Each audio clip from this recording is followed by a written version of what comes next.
লাইলা শুধু ভালোবাসায় আটকে এতটুকুই ঠিক আছে। আপনি কি চাচ্ছেন? তোমাকে বিয়ে করতে চাই এরকম একটা মুভি বের হবে।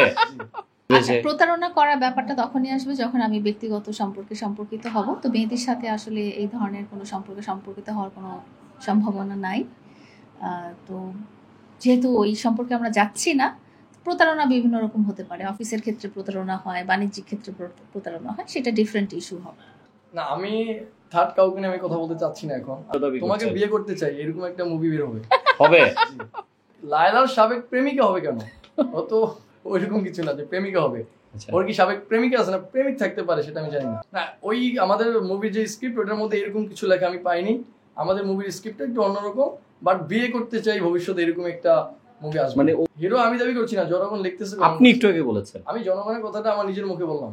আমি তো নিজেকে সাধারণ মনে করি অলওয়েজ, বাট মানুষ বলতেছে যে আমি নাকি হিরো, হিরোতে পারফেক্ট, এই জন্য আমি এটা ওপেন বললাম।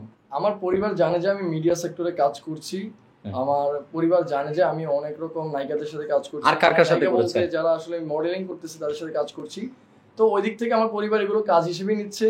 আমার পরিবার কারো পাশে থাকতে এখনো বলে নাই। আমার পরিবার এটাই বলছে যে বিয়ের পর বউয়ের পাশে থেকো। দর্শকদের উদ্দেশ্যে বলতে চাচ্ছি যে আমাদের যে কন্টেন্টগুলো আপনারা দেখছেন এগুলো সম্পূর্ণ স্ক্রিপ্টেড। এটা স্ক্রিপ্ট অনুযায়ী আমরা অ্যাক্টিং করেছি এবং আমাদের যে একটা ভাইব ক্রিয়েট করার দরকার ছিল, কারণ এরকম জুটি তো আপনারা অনেক ক্ষেত্রেই দেখেন। এবং আমার সাথে কিন্তু এমন না যে আমি শুধু একা ভিডিও করি, আমার সাথে বিভিন্ন পুরুষ কন্টেন্ট ক্রিয়েটাররাও আমার পাশে অনেক ভিডিও করেছে, রিলস করেছে, টিকটক করেছে বা মডেলিং করেছে।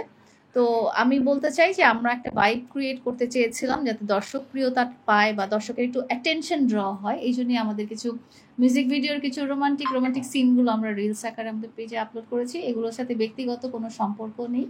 ও আমার একজন ভালো কো আর্টিস্ট। আর এটাই বলতে চাই আপনারা বিনোদন হিসেবে নেবেন, সবকিছু ব্যক্তিগত লাইফের সাথে মিলিয়ে ফেলবেন। Thank you. জি, কারণ ওর সাথে তো আমি আসলে কমার্শিয়াল কোনো কাজ করিনি। কি কাজ করেছিলেন? ওর সাথে তো আমার ব্যক্তিগত সম্পর্ক ছিল।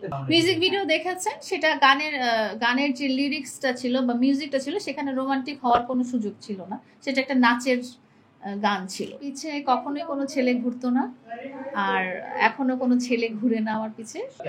লাইলা শুধু ভালোবাসায় আটকে না পারি। আসলে হচ্ছে কি, ওর সাথে না অনেক চিট করা হয়েছে লাইফে, বিভিন্ন পারপাসে অনেক চিট করা হয়েছে।